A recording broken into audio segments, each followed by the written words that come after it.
ദൈവം നമുക്ക് നൽകുന്ന എല്ലാ അവസരങ്ങളിലും, എല്ലാ സന്ദർഭങ്ങളിലും, എല്ലാ അനുഭവങ്ങളിലും നമ്മെ തന്നെ ഇരുൾ അടഞ്ഞ വഴികളിൽ തിരുനാളമാകുവാൻ ഇന്നത്തെ ചിന്ത. അന്ത്യകാല സംഭവങ്ങളും യേശു കർത്താവിന്റെ രണ്ടാം വരവും വാഴ്ചയും അതിനു മുൻപും പിൻപും ഈ ലോകത്തിൽ സംഭവിക്കുവാനിരിക്കുന്ന സംഭവങ്ങളെ കുറിച്ചും യേശു കർത്താവ് യോഹന്നാന് നൽകിയ ദർശനമാണ് വെളിപ്പാട് പുസ്തകം. വെളിപ്പാട് പുസ്തകം അതിന്റെ 8, 9, 10 അധ്യായങ്ങൾ നാം വായിക്കുമ്പോൾ 7 ദൂതന്മാർ 7 കാഹളവുമായി വരികയും ആ കാഹളങ്ങൾ ഊതുമ്പോൾ ഈ ലോകത്തിൽ സംഭവിക്കുന്ന സംഭവങ്ങളെ കുറിച്ച് പറഞ്ഞിരിക്കുകയാണ്.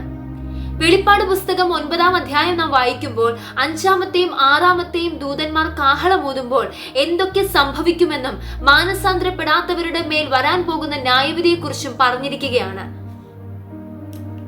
യേശു കർത്താവിന്റെ വരവ് ഏറ്റവും അടുത്തിരിക്കുന്ന ഈ കാലഘട്ടത്തിൽ നമ്മെ തന്നെ ശുദ്ധീകരിച്ച്, കർത്താവിന്റെ വചനത്തിൽ നമ്മെ തന്നെ വിശുദ്ധീകരിച്ച് കർത്താവിന്റെ വരവിനായി നമ്മെ തന്നെ ഒരുക്കുവാൻ കർത്താവ് ആഗ്രഹിക്കുകയാണ്. സുവിശേഷം അറിയിക്കുവാനും അത് കേൾക്കുവാനും ഒത്തിരി അവസരങ്ങൾ നമുക്ക് ലഭിക്കും. എന്നാൽ സുവിശേഷം അറിഞ്ഞ ഒരു വ്യക്തിക്ക്, കർത്താവിൽ വിശ്വസിക്കുന്ന ഒരു വ്യക്തിക്ക്, യേശു കർത്താവിലൂടെ നമുക്ക് ലഭിച്ച രക്ഷയെ അനുഭവിച്ച ഒരു വ്യക്തിക്ക് സുവിശേഷം അറിയിക്കുവാനും, എന്നാൽ രക്ഷ നേടാത്ത ഒരു വ്യക്തിക്ക് ആ സുവിശേഷം കേൾക്കുവാനും സാധിക്കുന്നില്ല. അതിനുള്ളൊരു മനസ്സില്ല എന്നുള്ളതാണ് സത്യം. ഈ കാലഘട്ടത്തിൽ നാം ആയിരിക്കുമ്പോൾ, ഈ അന്ത്യകാലഘട്ടത്തിൽ യേശു കർത്താവിന്റെ വരവ് ഏറ്റവും അടുത്തിരിക്കുന്ന ഈ സമയത്ത് സുവിശേഷത്തിന് ഒത്തിരി പ്രാധാന്യമുണ്ട്. സുവിശേഷത്തിന്റെ പ്രാധാന്യത്തെ മനസ്സിലാക്കി നാം അനുഭവിച്ച രക്ഷയെ മറ്റുള്ളവരിലേക്ക് പങ്കുവയ്ക്കുവാൻ, നാം അനുഭവിക്കുന്ന ആത്മാവിലെ സന്തോഷത്തെ മറ്റുള്ളവരിലേക്ക് പങ്കുവയ്ക്കുവാൻ നമുക്ക് കഴിയണം. രക്ഷിക്കപ്പെട്ട ഒരു വ്യക്തിക്ക് രക്ഷിക്കപ്പെട്ടതിലൂടെ മാത്രം, അല്ലെങ്കിൽ രക്ഷിക്കപ്പെട്ടു എന്നുള്ള ആ ഒരു അവകാശത്തിൽ മാത്രം നമുക്ക് സ്വർഗത്തിലേക്ക് പ്രവേശിക്കുവാൻ കഴിയണമെന്നില്ല. രക്ഷിക്കപ്പെട്ട ഒരു വ്യക്തി ദിവസേന തങ്ങളെ തന്നെ ശുദ്ധീകരിക്കുന്നവരാകണം. വിശുദ്ധിയിലും വേർപാടിലും ആത്മാവിലെ കൃപയിലും നിലനിൽക്കുന്ന ഒരു വ്യക്തിക്ക്, അതിൽ തന്നെ തുടരുന്ന ഒരു വ്യക്തിക്ക് മാത്രമേ കർത്താവ് നമുക്കായി ഒരുക്കിയിരിക്കുന്ന നിത്യജീവനെ കരസ്ഥമാക്കുവാൻ കഴിയുകയുള്ളൂ. രക്ഷിക്കപ്പെട്ടു എന്ന് പറഞ്ഞതുകൊണ്ട് മാത്രം നിത്യജീവനെ പ്രാപിക്കണം എന്നില്ല. മറിച്ച് ദൈവസന്നിധിയിലുള്ള വിശ്വാസത്തിലും ആത്മാവിലെ കൃപയിലും ദൈവം നമുക്ക് നൽകുന്ന എല്ലാ അവസരങ്ങളിലും, എല്ലാ സന്ദർഭങ്ങളിലും, എല്ലാ അനുഭവങ്ങളിലും നമ്മെ തന്നെ വേർപാടിലും വിശുദ്ധിയിലും സൂക്ഷിച്ചുകൊണ്ട് കർത്താവിന്റെ വചനത്തിൽ നിലനിൽക്കുന്നവരാണെങ്കിൽ നമുക്ക് വേണ്ടി ദൈവം ഒരുക്കിയിരിക്കുന്ന നിത്യജീവനിലേക്ക് പ്രവേശിക്കുവാൻ സാധിക്കും. എങ്ങനെയൊക്കെയാണ് നാം ഓരോ ദിവസവും നമ്മളെ തന്നെ വിശുദ്ധിയിലും വേർപാടിലും സൂക്ഷിക്കുന്നത്?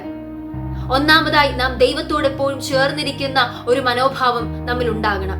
ദൈവത്തോട് ചേർന്നിരിക്കുന്ന ഒരു വ്യക്തിക്ക് മാത്രമേ ദൈവസന്നിധിയിലുള്ള ആ സന്തോഷത്തെയും ഓരോ ദിവസവും പുതുക്കി വരുന്ന ആത്മാവിലെ കൃപകളെയും അനുഭവിക്കുവാൻ കഴിയുകയുള്ളൂ.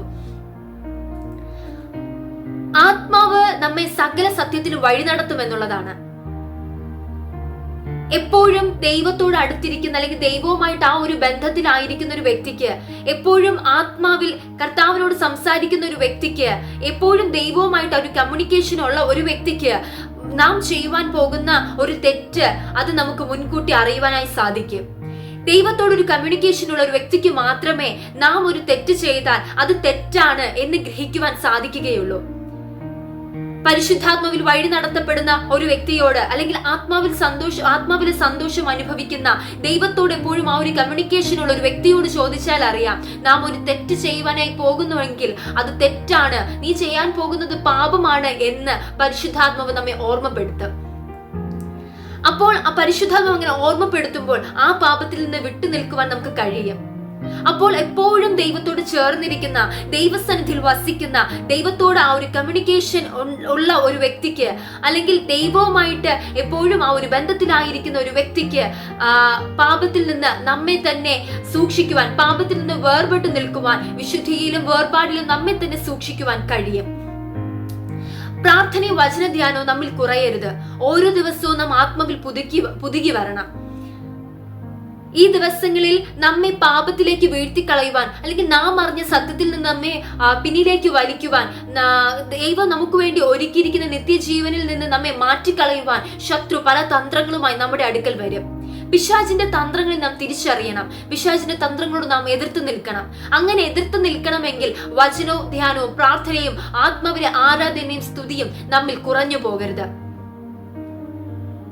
വചനധ്യാനവും പ്രാർത്ഥനയും ആത്മാവിലെ ആരാധനയും ആത്മാവിലെ സ്തുതിയും ദൈവത്തോട് ആ ഒരു ബന്ധവും ഏറ്റവും ആ ഒരു ഡീപ്പായിട്ടുള്ളൊരു റിലേഷൻഷിപ്പ് ദൈവവുമായിട്ടുണ്ടെങ്കിൽ, പരിശുദ്ധാത്മാവിൽ എപ്പോഴും നാം നിറഞ്ഞുകൊണ്ടിരിക്കുന്ന ഒരു വ്യക്തിയാണെങ്കിൽ സകല സത്യത്തിലും നമ്മെ തന്നെ സൂക്ഷിക്കുവാൻ, സകല വിശുദ്ധിയിലും വേർപാടിലും നമ്മെ തന്നെ സൂക്ഷിക്കുവാൻ നമുക്ക് കഴിയും. ഒരു ആത്മാവ് പോലും നശിച്ചു പോകുവാൻ, നഷ്ടപ്പെട്ടു പോകുവാൻ ദൈവം ആഗ്രഹിക്കുന്നില്ല. ദൈവം നമുക്ക് നൽകിയിരിക്കുന്ന ഈ ഒരു നിത്യജീവനെ നേടിയെടുക്കുവാൻ, അല്ലെങ്കിൽ നമുക്ക് വേണ്ടി ഒരുക്കിയിരിക്കുന്ന നിത്യമായ അവകാശത്തെ പ്രാപിക്കുവാൻ നാം ഈ ദിവസങ്ങളിൽ ഒരുക്കമുള്ളവരായിരിക്കണം. കർത്താവിന്റെ വരവിന് വേണ്ടി നമ്മെ തന്നെ ഒരുക്കണം. ഈ നാളുകളിൽ നമുക്ക് ഒത്തിരി സമയങ്ങൾ അല്ലെങ്കിൽ ഒത്തിരി അവസരങ്ങൾ നമുക്ക് ഇനി മുൻപിലേക്ക് കാണണമെന്നില്ല. നമുക്ക് ഒരിക്കൽ ലഭിച്ച അവസരം പിന്നെയും നമുക്ക് ലഭിക്കണമെന്നില്ല. അപ്പോൾ ഈ ദിവസങ്ങളിൽ കർത്താവ് നമുക്ക് നൽകുന്ന അവസരങ്ങൾ നാം തക്കത്തിൽ പ്രയോജനപ്പെടുത്തുക. മറ്റുള്ളവരോട് സുവിശേഷം അറിയിക്കുവാനുള്ള ഒരു അവസരം ദൈവം നമുക്ക് നൽകിയാൽ അത് നാം നഷ്ടമാക്കി കളയരുത്. അത് നാം യൂസ് ചെയ്യുക. നമുക്ക് നൽകുന്ന അവസരങ്ങൾ നമ്മൾ നല്ല രീതിയിൽ അത് പ്രയോജനപ്പെടുത്തുക. സത്യം അറിഞ്ഞ ഒരു വ്യക്തിക്ക്, അല്ലെങ്കിൽ രക്ഷയുടെ സന്തോഷം അനുഭവിക്കുന്ന ഒരു വ്യക്തിക്ക് മാത്രമേ അത് മറ്റുള്ളവരിലേക്ക് പങ്കുവയ്ക്കുവാനും കഴിയുകയുള്ളൂ. ഈ നാളുകളിൽ സത്യം അറിഞ്ഞ നാം, രക്ഷിക്കപ്പെട്ട നാം മറ്റുള്ളവരോട് സുവിശേഷം അറിയിച്ചില്ല എങ്കിൽ ആരാണ് സുവിശേഷം അറിയിക്കുവാനായി മുന്നോട്ട് വരുന്നത്? അതുകൊണ്ട് ഈ ദിവസങ്ങളിൽ നാം അനുഭവിക്കുന്ന ഈ ആത്മാവിലെ സന്തോഷത്തെ മറ്റുള്ളവരിലേക്ക് പങ്കുവയ്ക്കുവാൻ, ദൈവം നമുക്ക് നൽകിയിരിക്കുന്ന സുവിശേഷത്തെ, അല്ലെങ്കിൽ ദൈവം നമുക്ക് നൽകിയിരിക്കുന്ന ആത്മാവിലെ സന്തോഷത്തെ മറ്റുള്ളവരിലേക്ക് കൊടുക്കുവാൻ, ആ സുവിശേഷത്തെ, നല്ല വർത്തമാനത്തെ മറ്റുള്ളവരിലേക്ക് കൊടുക്കുവാൻ, മറ്റുള്ളവർക്ക് കൂടി അത് പങ്കുവയ്ക്കുവാൻ നമുക്ക് കഴിയണം. ഇനി രക്ഷിക്കപ്പെടാത്ത ആരെങ്കിലും ഒരു വ്യക്തിയാണെങ്കിലും എന്റെ ഈ ശബ്ദം കേൾക്കുന്നുവെങ്കിൽ ഈ ദിവസം നിങ്ങളുടെ രക്ഷാ ദിവസമാണ്. ഈ ഒരു ആത്മാവിലെ സന്തോഷം നിങ്ങളും അനുഭവിക്കണമെന്ന് ഞങ്ങൾ ആഗ്രഹിക്കുകയാണ്. ഒത്തിരി അവസരങ്ങൾ നമുക്ക് ലഭിക്കില്ല. രണ്ടാമതൊരു അവസരം നിങ്ങൾക്ക് ലഭിച്ചു എന്ന് വരികയില്ല. നാം ഈ സത്യം കേൾക്കുമ്പോൾ ആ സത്യത്തെ നാം തിരിച്ചറിയുക. സ്വർഗം എന്നുള്ളതും നരകം എന്നുള്ളതും സത്യമാണ്. യേശു കർത്താവ് ഈ ലോകത്തെ വീണ്ടെടുക്കുവാൻ സ്വന്തം ജീവനെ നൽകി മരിച്ചു ഉയർത്തെഴുന്നേറ്റ് ഇനി തന്റെ വിശുദ്ധരെ ചേർക്കുവാൻ രണ്ടാമത് മേഘങ്ങളിൽ വരുമെന്നും തന്റെ വിശുദ്ധരെ ചേർക്കുമെന്നുള്ളത് സത്യമാണ്. സത്യം ഈ ദിവസങ്ങളിൽ നിങ്ങൾ തിരിച്ചറിയുക. സത്യം നിങ്ങളെ സ്വതന്ത്രമാക്കും. രക്ഷിക്കപ്പെടാത്ത ഏതെങ്കിലും വ്യക്തി ഈ ശബ്ദം കേൾക്കുന്നുവെങ്കിൽ ഈ ദിവസങ്ങളിൽ നിങ്ങളെ തന്നെ വിശുദ്ധീകരിച്ച് ദൈവസന്നിധിയിൽ മാനസാന്തരപ്പെട്ട് ചെയ്ത പാപങ്ങളും അകൃത്യങ്ങളും ഏറ്റുപറഞ്ഞ് ദൈവസന്നിധിയിൽ നിങ്ങളെ തന്നെ ശുദ്ധീകരിക്കുവാൻ ദൈവം ആഗ്രഹിക്കുന്നു. ദൈവസന്നിധിയിൽ നമ്മുടെ തെറ്റുകളെ നാം ഏറ്റുപറയുന്ന ഒരു മനോഭാവം നമ്മിൽ ഉണ്ടാകണം. ഏറ്റുപറയുന്ന ഒരു വ്യക്തിക്ക് മാത്രമേ ഓരോ ദിവസവും നമ്മുടെ രക്ഷയെ, നാം അറിയുന്ന രക്ഷയെ പുതുക്കുവാനും രക്ഷിക്കപ്പെടാത്ത ഒരു വ്യക്തിക്ക് രക്ഷയിലേക്ക് കടന്നു വരുവാനും കഴിയുകയുള്ളൂ. കർത്താവിനെ വായികൊണ്ട് ഏറ്റുപറയുന്ന, കർത്താവാണ്, യേശു കർത്താവാണ് ദൈവം എന്ന് വായികൊണ്ട് ഏറ്റുപറയുന്ന ഒരു വ്യക്തിക്ക് രക്ഷിക്കപ്പെടുവാൻ കഴിയും. ആത്മാവിൽ സന്തോഷം അനുഭവിക്കുവാൻ കഴിയും. വിശ്വസിക്കുന്ന ഒരു വ്യക്തിക്ക്, യേശു കർത്താവിൽ വിശ്വസിക്കുന്ന ഒരു വ്യക്തിക്ക് രക്ഷ നേടുവാൻ കഴിയും. ദൈവം നമുക്ക് വേണ്ടി ഒരുക്കിയിരിക്കുന്ന നിത്യമായ ആ വാഴ്ചയുടെ അല്ലെങ്കിൽ നിത്യജീവനെ കരസ്ഥമാക്കുവാൻ നമുക്ക് കഴിയണം. ഈ ദിവസങ്ങളിൽ ഒരു കുഞ്ഞു പോലും നഷ്ടപ്പെടുവാൻ ദൈവം ആഗ്രഹിക്കുന്നില്ല. ഓരോ ആത്മാവും യേശു കർത്താവിന്, ദൈവത്തിന് വിലയേറിയതാണ്. ദൈവസന്നിധിയിൽ വിലയേറിയതാണ് ഓരോ ആത്മാവെന്ന് പറയുന്നത്. ഒരു ആത്മാവ് പോലും നശിച്ചു പോകുവാൻ, അല്ലെങ്കിൽ കർത്താവിന്റെ സന്നിധിയിൽ നിന്ന് മാറി അകന്നു പോകുവാൻ കർത്താവ് ആഗ്രഹിക്കുന്നില്ല. ഈ ദിവസങ്ങളിൽ നമ്മെ തന്നെ ദൈവസന്നിധിയിൽ ദൈവം നൽകുന്ന എല്ലാ കൃപയിലും നമ്മെ തന്നെ സൂക്ഷിക്കുവാനും അതിൽ നിലനിൽക്കുവാനും ദൈവം ആഗ്രഹിക്കുകയാണ്. രക്ഷിക്കപ്പെട്ട ഒരു വ്യക്തി ഇനിയും നിങ്ങളെ തന്നെ ശുദ്ധീകരിച്ച് നിങ്ങളെ തന്നെ ദൈവസന്നിധിയിൽ ഒരുക്കി കർത്താവിന്റെ വരവിനു വേണ്ടി ഒരുക്കപ്പെടുവാൻ ദൈവം ആഗ്രഹിക്കുന്നു. രക്ഷിക്കപ്പെടാത്ത ഒരു വ്യക്തി ദൈവസന്നിധിയിലേക്ക് കടന്നു വരണമെന്നും ഈ ആത്മാവിന്റെ സന്തോഷത്തെ അനുഭവിക്കണമെന്നും ആ രക്ഷയെ കരസ്ഥമാക്കണമെന്നും ദൈവത്തോട് ചേർന്നിരിക്കണമെന്നും ദൈവം ഒരുക്കിയിരിക്കുന്ന നിത്യമായ ജീവനെ കരസ്ഥമാക്കണമെന്നും കർത്താവ് ആഗ്രഹിക്കുന്നു. ഈ വചനങ്ങളാൽ ദൈവം നിങ്ങളേവരെയും അനുഗ്രഹിക്കട്ടെ.